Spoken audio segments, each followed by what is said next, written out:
Fala pessoal, tudo bem? Sejam muito bem-vindos ao canal 2002. Estamos de volta para mais um vídeo Quarentenados e hoje para falar sobre uma premiação que certamente é a maior honraria, com certeza é a maior honraria dos esportes olímpicos, certamente é a maior honraria de todos os esportes que a gente conhece nesse planeta chamado Terra. A gente vai falar da medalha Pierre de Coubertin, que é dada já há algum tempo e que inclusive já premiou um atleta brasileiro. Daqui a pouco a gente vai destacar alguns nomes, inclusive esse atleta brasileiro. As histórias são muito legais, então o conteúdo tá muito bacana. Mais uma vez comigo tá o Yuri Rizzo. E aí, Yuri, tudo bem? Fala galera, tudo bem? Dá aquele joinha aí para ajudar a gente, como sempre, acompanha a gente nas redes sociais, Instagram, YouTube, né? O campeonato japonês voltou, agora a MLS voltou, o campeonato feminino também tá rolando e Fórmula 1 tá de volta, né? Em breve a gente vai ter NBA, hockey, beisebol também, pra gente voltar para os esportes de uma forma completa, né? Sim. O campeonato aqui no Brasil também voltando aos poucos. Paulista já tem data para voltar, brasileiro já tem data para voltar. Daqui a pouco as coisas voltam ao normal, né? Eu não gosto da expressão novo normal, mas enfim, as coisas estão sendo retomadas, sem torcida, sem público, enfim, cobertura de imprensa reduzida, mas pouquinho a pouquinho as coisas vão voltando para o lugar. Vamos para o conteúdo do vídeo de hoje, que é muito bom, cara. As histórias aqui são muito boas. Como eu disse, é a medalha Pierre de Coubertin, eu acho que a pronúncia é essa. É uma honraria esportiva humanitária, né, que é dada pelo Comitê Olímpico Internacional após as edições das Olimpíadas e que premia pessoas envolvidas com o esporte, mas que não necessariamente estão ali vencendo, conquistando títulos, subindo no lugar mais alto do pódio. As pessoas premiadas são pessoas com um alto grau de espírito esportivo, que personificam o espírito olímpico, né? Acho que esse é o principal critério para que elas recebam a medalha Pierre de Coubertin, a maior honraria do esporte olímpico e certamente do esporte de uma maneira geral. A medalha Pierre de Coubertin já foi entregue para 21 pessoas. A primeira pessoa que recebeu foi em 1964. É uma das pessoas, inclusive, que nós vamos abordar aqui, o Yuri vai falar. Enfim, como eu disse, os resultados se tornam secundários, né, para receber essa honraria. O que vale mesmo é a história de superação, é a história de luta, é a história de competitividade, digamos, fraterna, é a história de solidariedade, de superação, como eu disse, enfim. Valoriza mesmo ali a questão do espírito esportivo e, enfim, as histórias, como eu disse, são muito boas. Yuri, vamos começar por quem?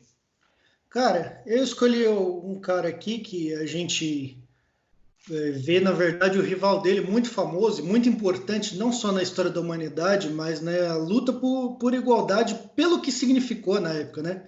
A gente está voltando para Berlim de 36 e, na verdade, eu não estou falando de Jesse Owens, eu estou falando de Luz Long, eu acho que é assim que pronuncia, né? Que é engraçado, Lucas, porque se a gente olha simplesmente, se a gente tem uma visão estereotipada, a gente não simpatiza muito com o Luz Long, porque ele era um alemão, ele fazia parte daquela Alemanha nazista e tal, mas a gente vai lendo e vai descobrindo que ele não compactuava essas ideias, né? E aí eu fui atrás da história dele. Ele competiu então contra o Jesse Owens em Berlim 36. Aí existe uma versão dessa história um pouco contestada até certo ponto, porque depois daqui é verdade mesmo, né? O que teria sido contestado? Que ele teria ajudado o Jesse Owens nas preliminares, antes da final, porque o Owens tinha queimado seus 2 saltos e ele falou pro Owens, inclusive fala que ele mostrou a marca e tudo mais, assim, risca uma linha antes da tábua de salto e salta daquela linha para você conseguir o salto mínimo, né? Então o Owens precisava saltar 7,15, ele fez 7,25, que naquela época você vê, né, já é um grande absurdo a distância que os atletas faziam. E o Owens foi para a final. Na final, ele com o Long quebraram, a dupla quebrou, né, 5 vezes o recorde olímpico, só naquela final. E aí a parte contestada foi essa que ele teve essa ajuda. Mas no final, que isso é veracidade, Eles se abraçaram diante aquela multidão alemã, Em né? frente ao Hitler, inclusive. Eles falam que foi assim, não sei se do Hitler, mas assim, com certeza de todo o partido nazista que estava presente ao estádio. Algumas coisas em relação ao Hitler são contestadas, inclusive a gente pode falar disso no próximo vídeo, né? Mas a verdade é que eles se abraçaram, fizeram uma amizade, conversaram durante a final e eles trocaram correspondências até 43, né? Que não tinha internet naquela época, não tinha popularização de meios de transportes aéreos, para o pessoal que não sabe muito disso.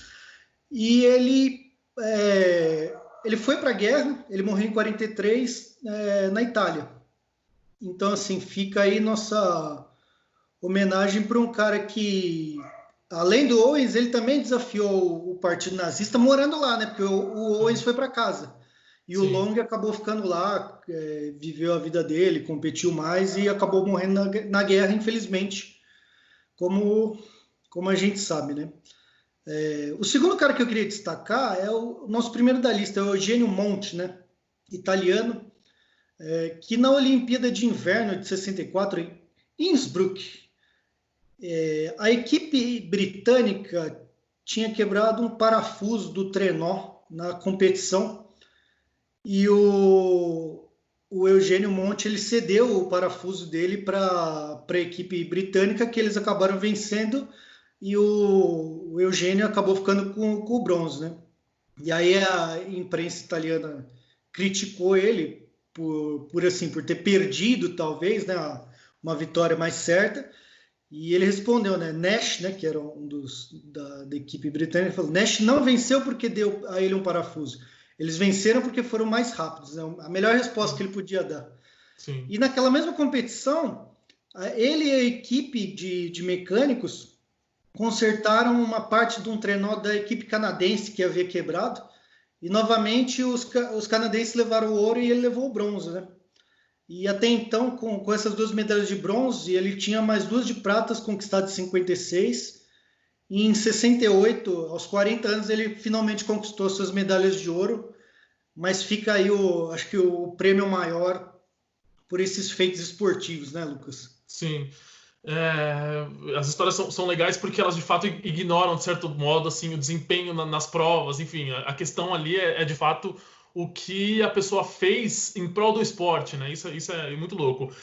Vamos para Seul 88, porque um dos nomes da nossa lista, eu não sei se a pronúncia é exatamente essa, porque ele é canadense, Laurence Lemieux ou Laurence Lemieux, enfim, como o Canadá tem essa mistura com o francês, com o norte-americano, enfim, com o inglês, eu não sei exatamente qual é a pronúncia dele.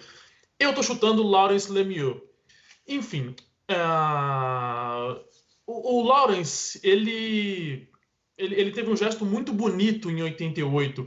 Ele era um competidor da vela, ele competia na classe FIN, e já na quinta bateria, das baterias finais ali das Olimpíadas de Seul, ele ocupava o segundo lugar geral na classificação da vela. Para quem não sabe, a vela você disputa, você alcança o pódio, as medalhas, num somatório de notas de posições ao longo de várias baterias. Ele estava na quinta de 7 e ele era o segundo lugar.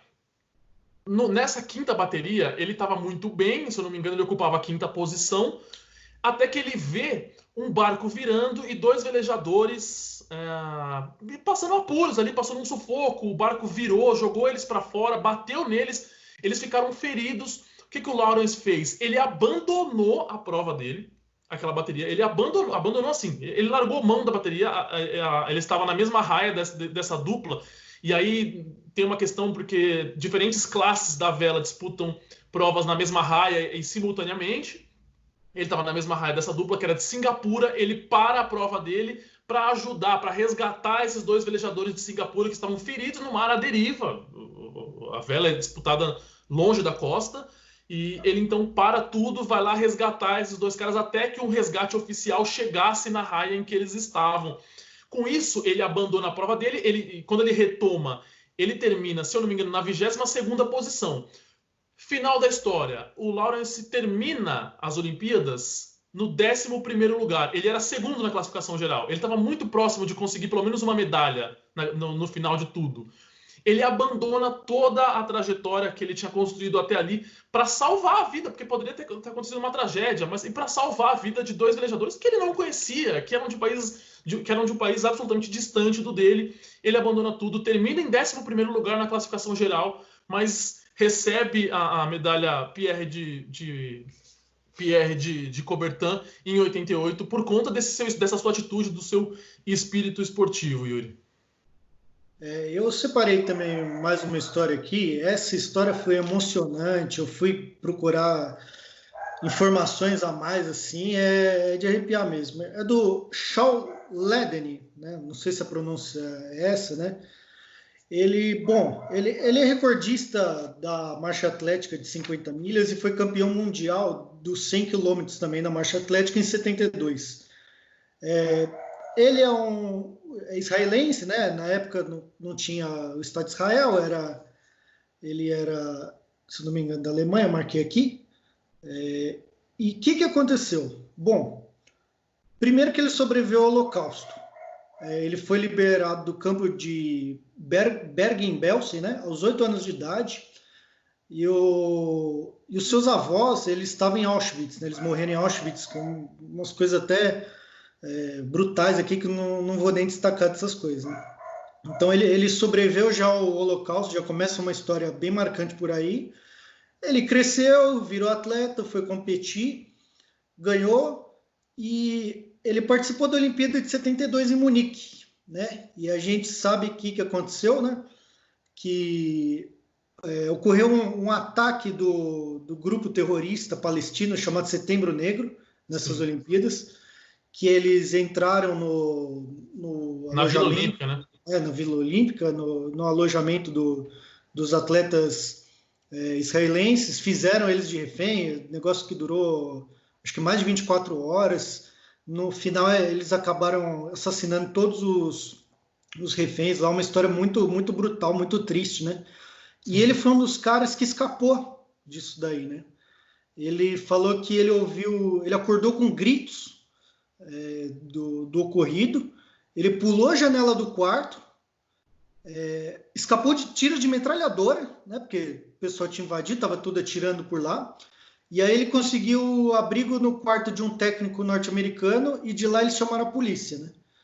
E como ele tinha ficado lá e o pessoal ainda não tinha muita notícia, né? Não tinha lista de quem estava envolvido e não sei o quê, rádio, jornal e televisão na época, listaram ele como um dos mortos. Inclusive, tinha uma manchete horrível que dizia assim sobre ele: Ledeny não pôde escapar de seu destino na Alemanha pela segunda vez, né? Para a gente ver como é que bizarro, para não falar outra coisa, né? Brutal, né? Nas situações, né? E ele falou que até acho que pela adrenalina das coisas e tudo mais, não cai a ficha do cara na hora, né? É um momento que você não espera, é um momento que você não passa assim, né? Sim. E ele falou que o momento caiu a ficha mesmo do acontecido, de sobreviver, dos caras lá, quando ele e mais 4 sobreviventes da delegação de Israel voltaram para lá e no aeroporto estavam mais de 20 mil pessoas para recebê-los, né? Em aplausos, em homenagem assim para ele, né? Depois ele continuou correndo pela sua vida, né? Por hobby também. Se tornou professor de uma das universidades principais lá de Israel e está vivo até hoje. Que bacana. Essa história realmente é de alguém que superou meio que tudo, assim, cara, do começo ao fim, assim, é uma coisa magnífica. Vamos então para o último nome da nossa lista, quinto e último nome da nossa lista, que é o primeiro sul-americano a receber essa honraria, primeiro brasileiro a receber essa honraria, e uma história que nós conhecemos muito bem, todo mundo se emocionou com esse cara em Atenas 2004, Vanderlei Cordeiro de Lima, maratonista brasileiro, que liderava, ele recebeu em 2004 mesmo a medalha, ele liderava a maratona de Atenas 2004 até o quilômetro de número 35, com uma certa folga, ele estava muito bem, muito firme, e ali a medalha era certa, E o ouro era muito provável, muito provável. Eu já vi entrevista do Vanderlei, ele falando, tecnicamente, dificilmente eu perderia, ele falando, pensando pelo lado técnico, dificilmente eu perderia o ouro ali, dificilmente perderia. O ouro estava muito bem encaminhado, era muito provável que ele fosse campeão olímpico naquele momento. Até que no quilômetro 35, um padre completamente maluco, meio ativista, se eu não me engano, escocês, invade a pista. Irlandês. Ele invadiu a Fórmula 1 também. Invadiu a Fórmula 1 de uma vez com cartaz. Enfim, ele invade a pista da maratona e agarra o Vanderlei Cordeiro de Lima. A gente não vai poder colocar a imagem dessa cena. Essa cena é muito marcante. Provavelmente você já viu. A gente não vai poder colocar porque senão toma strike do YouTube. Mas o padre agarra o Vanderlei e aí a história começa a ficar bonita. Porque ali poderia ir tudo por água abaixo, né? Ali poderia desandar, o Vanderlei abandonar a prova, enfim, ficar reclamando, dizer que ele era o campeão legítimo, que ele foi prejudicado, enfim, contestar o resultado final. Daqui a pouco a gente chega no resultado final.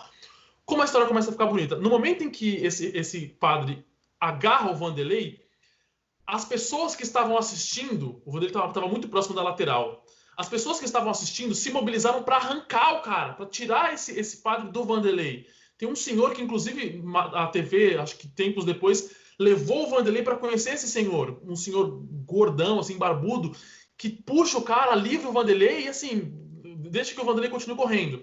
O que acontece é que, a partir dali, o ritmo cai, a concentração cai, maratona tem muito do aspecto psicológico. São 42 quilômetros, ele estava a 7 de conquistar um ouro olímpico, sabe? E, enfim, ali ele meio que desabou, mas seguiu a prova. Ele foi ultrapassado por 2 competidores e termina a prova em terceiro lugar. Ele conquista o bronze, o Vanderlei conquista o bronze. E aí vem o momento, talvez um dos momentos mais bonitos daquela Olimpíada. O Vanderlei entrando, acho que o nome do estádio olímpico de Atenas, acho que é Panathinaikos, se eu não estou enganado. Ele entra no estádio fazendo um aviãozinho, assim, sabe? Sorrindo, mandando beijo para as pessoas. Ele acabou de ser prejudicado lá atrás por um maluco que agarrou ele no meio da prova. Isso é bizarro, ele ia ganhar o ouro. Ele estava festejando o bronze como se ele estivesse subindo no lugar mais alto do pódio. Ele entra fazendo um aviãozinho. Deixa eu falar assim, porque a gente, como torcedor, né, de esporte, lógico que fica muito revoltado com o que aconteceu. Sim. E eu lembro, assim, não, a cena na transmissão aqui no Brasil, ela não passou ao vivo, porque ela ficava alternando, igual no Fórmula 1. Né? Maratona tem isso, você vai indo para vários pontos da prova. Porque como ele estava liderando isolado, eles focaram mais naquela hora para o segundo, terceiro, que estavam mais empatados. E aí depois mostraram o replay, cara. E quando ele entrou no estádio, eu juro pra você, eu fiquei revoltado dele estar sorrindo, porque eu falei, meu, não é justo isso, sabe? Assim, pô, eu ia estar muito... Eu não sei se desistiria da prova, mas eu ia estar muito revoltado. Claro, eu acho que seria atitude normal essa. Eu acho que, na verdade, a maioria das pessoas ia estar nesse sentido. Exatamente. Né? E ele mostrou esse degrau a mais, vamos dizer assim, né? Na questão olímpica, né? No espírito olímpico, vamos dizer assim. Ele entra, de fato, festejando, o estádio o aplaude de pé, porque acho que o estádio deve ter visto pelo telão o que estava acontecendo. Ele chega ali, terceiro lugar, aviãozinho, beijo pra galera, sorriso estampado no rosto. O Vanderlei é um cara bem carismático, assim, muito simples e bem carismático. Cruza a linha de chegada na terceira posição, sobe ao pódio, recebe a medalha de bronze.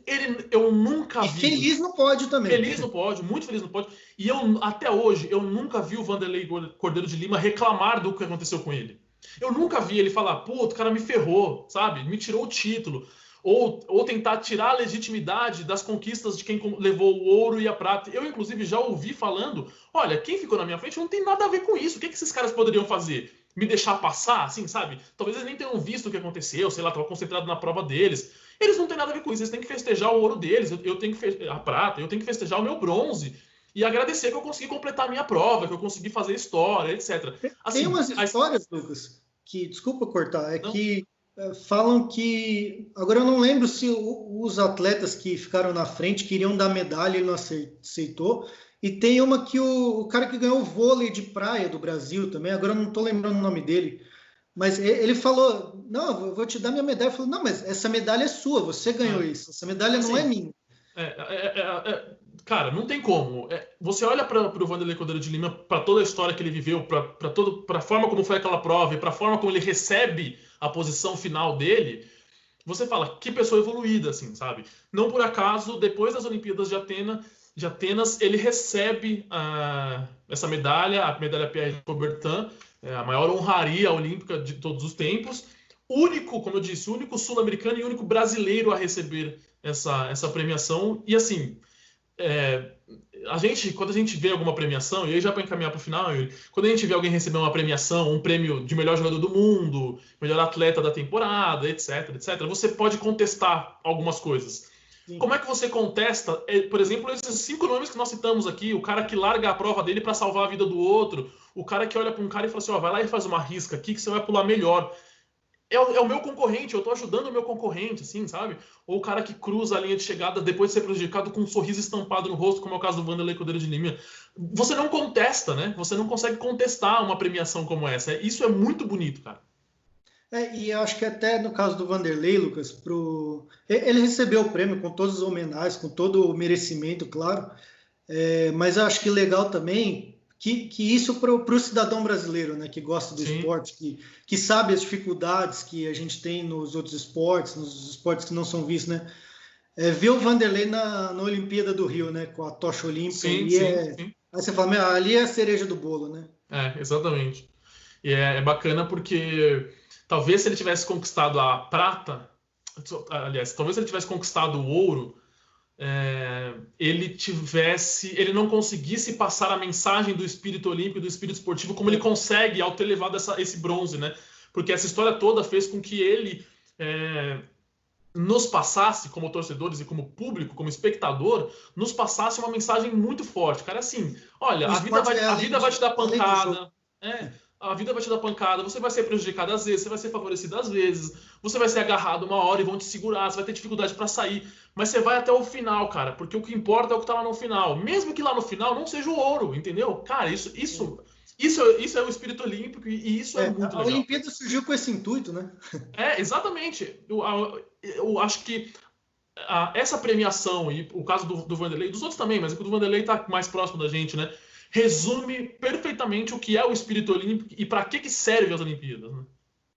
Tanto que o nome do prêmio é um dos idealizadores da Olimpíada Moderna, né? O Barão de Coubertin, ele foi o idealizador da primeira Olimpíada Moderna. Estudou as Olimpíadas antigas, assim, a mitologia, a história e tudo mais, e aí ele quis trazer isso para a era moderna, né? Exato. E eu acho que é isso, né, cara? Eu acho que sim, Lucas. Acho que a gente conseguiu destacar umas histórias bem legais, uns atletas fora de série, com certeza.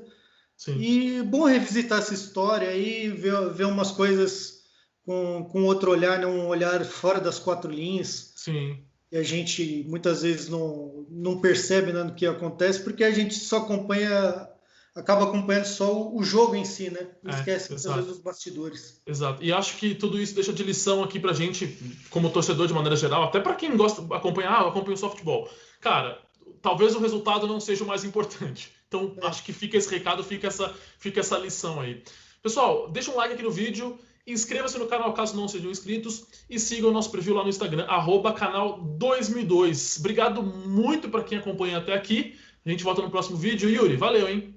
Valeu, gente. Até mais. Curte as coisas lá, acompanha que tem muita coisa saindo. Futebol todo dia, os outros esportes estão voltando também. E é isso aí. Valeu, pessoal. Até a próxima. Tchau, tchau.